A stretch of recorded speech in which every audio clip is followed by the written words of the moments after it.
There's a simple proposition that I've always believed and taught by my father. Given half a chance, ordinary people can do extraordinary things. But here's the problem. In today's America, the rich are getting richer. Working people are paying the price. It didn't just happen overnight. Even before the pandemic, the wealthy were doing very well and everyone else was falling further behind.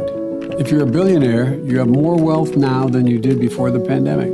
If you're like almost 1/3 of the adults with children, you're struggling to pay for the food you feed your family and know it needs.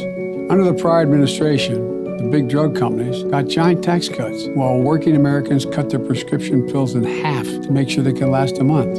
If you're a teacher or a firefighter, you pay a higher percentage of your income tax than many of the biggest corporations or billionaire investors do right now. Enough. It's time the wealthy start to pay their fair share. And the key word is fair, because it isn't about punishment.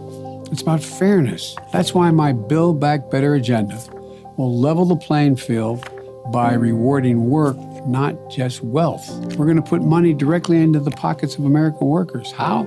By lowering the cost of child care and elder care, by making universal preschool a reality, by lowering the cost of health care premiums for millions of Americans, by expanding Medicare coverage to include dental, vision, and hearing, by expanding the child tax credit and earned income tax credit. Altogether, these add up to thousands of dollars in savings each year for working families. To me, this is the same thing as a giant middle-class tax cut, one of the biggest in history. Everything in my plan is paid for. How?